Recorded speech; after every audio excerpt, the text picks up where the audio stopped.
अस्सलाम वालेकुम, नमस्कार। हाय दोस्तों, कैसे हैं आप लोग। तो सबसे पहले मैं आज आप लोगों को पुरखुलूस मुबारकबाद पेश करता हूं नए साल की। आज जो है तो 1 जनवरी है 2023, नया साल शुरू हो गया, तो इसकी पुरखुलूस मुबारकबाद आप सभी लोगों को।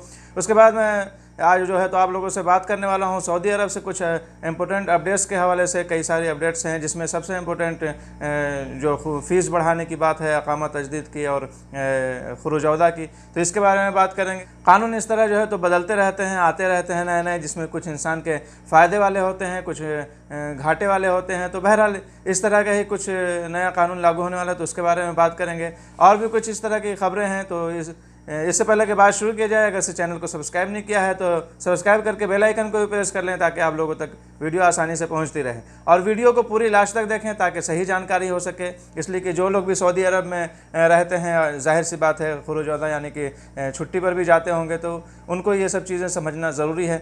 बात शुरू करने से पहले यहाँ पे और एक बात बोलता चलूँ, जैसा कि मैंने नए साल की मुबारकबाद पेश की, तो बहुत लोगों का ऐसा कहना है कि ये नए साल की मुबारकबाद नहीं देना चाहिए या कुछ हैप्पी न्यू ईयर नहीं बोलना चाहिए, ये तो हमारा नहीं बल्कि ईसवी कैलेंडर का है, यानी कि अंग्रेज़ों का है।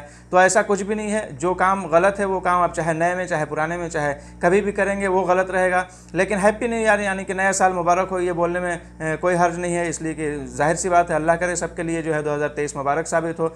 यहाँ पर तो लोगों को जो है तो दूसरों का साल याद आ जाता है, लेकिन पूरी ज़िंदगी जो इसी से चला रहे हैं, सारा लिखना पढ़ना, चांद की तारीख इंसान को कम ही याद रहती है और कम ही लिखता पड़ता है। सारी जो है हस्बे मामूल जो ज़िंदगी चल रही है उसमें इंग्लिश तारीख ही लिखी पढ़ी जा रही है, तो उस टाइम याद नहीं आता है कि ये हमारा कैलेंडर नहीं है, ये दूसरों का कैलेंडर है। लेकिन जहाँ हैप्पी न्यू ईयर की बात आती है तो लोग जो है तो अजीब गरीब तरीके की बात करने लगते हैं कि हमारा नहीं है, इस्लामी नहीं, और ये नहीं और वो नहीं, और बोलना सही नहीं है। बोलना बिल्कुल सही है, बोलने में कोई हर्ज नहीं। हाँ, आप अगर से कोई गलत काम करते हैं, किसी गलत तरीके से पिकनिक मनाते हैं, कुछ आप जो कि शरीयत के हिसाब से सही नहीं है वैसा कुछ करते हैं, तो वो गलत है। जो गलत है यानी कि चाहे नए साल में हो, चाहे पुराने साल में हो, चाहे आप ज़िंदगी किसी हिस्से में भी कर रहे हैं, वो गलत है, उसकी बात अलग है। मैं किसी ऐसे चीज़ का सपोर्ट नहीं कर रहा हूँ, लेकिन बोलने में कोई हर्ज नहीं है। नया साल जाहिर सी बात है, अल्लाह करे सभी को मुबारक हो।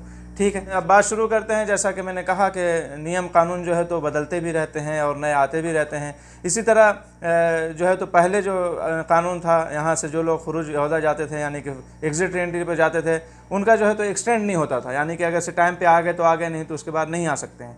लेकिन उसके बाद जो है तो ऐसा कानून आया कि इंसान के फ़ायदे वाला आया कि इंसान अगर से ममलिकत से बाहर है, अपने अपने देशों में है, अपने अपनी कंट्रीज़ में है, कहीं भी इंडिया, पाकिस्तान, बांग्लादेश, नेपाल या दुनिया के किसी भी मुल्क में है छुट्टी पर, यानी कि सऊदी अरब से वो अगर से एग्ज़िट एंट्री पर गया है, तो ममलिकत से बाहर रहते हुए भी उसका अकामा भी रिन्यूअल कराया जा सकता है, तजदीद कराया जा सकता है, और खुरूज औदा को भी एक्सटेंड किया जा सकता है, यानी कि छुट्टी भी बढ़ाई जा सकती है। उसकी फ़ीस की बात थी, यानी कि फ़ीस लगती थी। यहाँ पे फ़ीस का ही मसला है। अब जो है तो पहले जो है तो इस तरीके से ऑप्शन है कि यानी कि एक पहली जो फ़ीस लगती है वो 200 रियाल लगती है। उसके बाद यानी कि 2 महीने के लिए, फर्स्ट 2 महीने के लिए ही जो है ये जारी किया जाता है। उसके बाद जो आपको जितना भी एक्स्ट्रा चाहिए, हर महीने की 100 रियाल के हिसाब से फ़ीस लगती थी।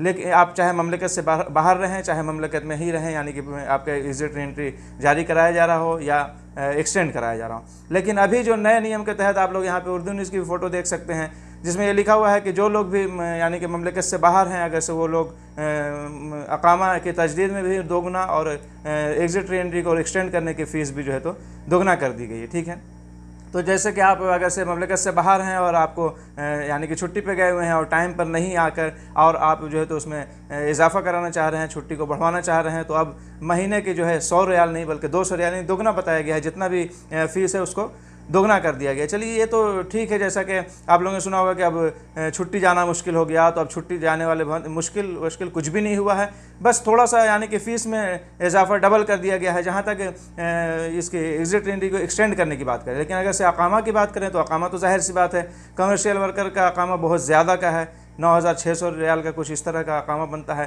तो उसको डबल कर देने का मतलब है कि डायरेक्ट 19,000 20,000 रियाल हो गया। तो उससे ज़्यादा में तो इंसान नए वीज़ा जारी करा के, या उसका कफील चाहेगा तो वीज़ा जारी करा के आ जाएगा।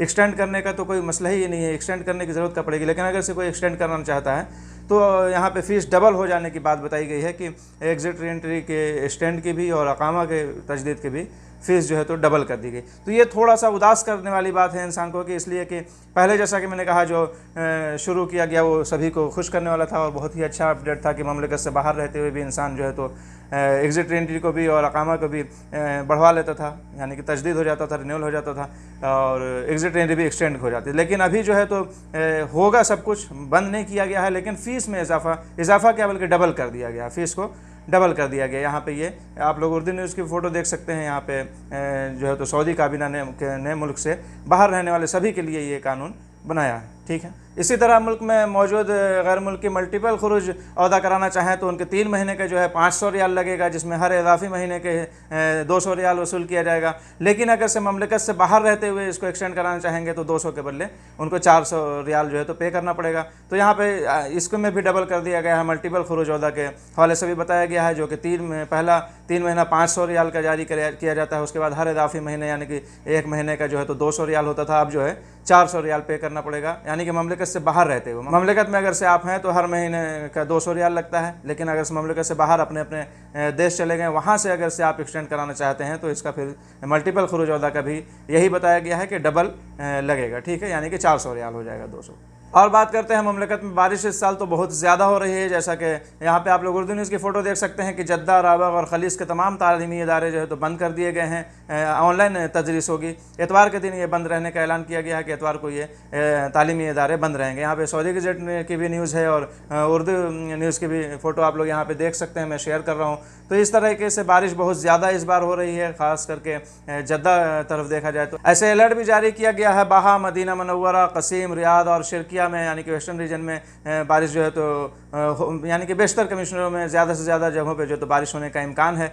तो बहरहाल इस तरीके से बहुत ज़्यादा इस साल बारिश, हालांकि हम लोग की तरफ तो इस साल नहीं हुई है बारिश, लेकिन बहुत रीजनों से, बहुत मंतकों से, बहुत जगहों से ये जो है तो ख़बर आ रही है कि बहुत ज़्यादा बारिश हो रही है। और बर्फ़बारी की भी खबर आई थी, जैसा कि मैंने बताया था एक वीडियो में कि बिल्कुल जो है तो बर्फ़ से ढक गया पहाड़ वहाँ का। तो यहाँ पे अभी जो अलर्ट जारी किया गया है, बहुत दिनों से बारिश हो रही है, उसके बाद भी अभी भी जो है तो और बारिश का इम्कान, मज़ीद इम्कान बताया गया है।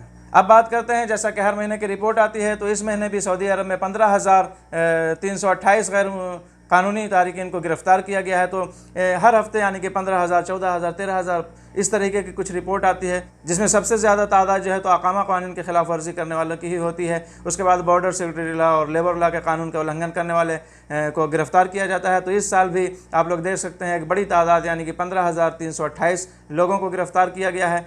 तो बहरहाल यही सब कुछ अपडेट थी जो मैंने सोचा कि आप लोगों से शेयर करता चलूँ। चलते हैं, मिलेंगे नेक्स्ट वीडियो में। अपना ख्याल रखें, खुदा हाफिज़, बाय।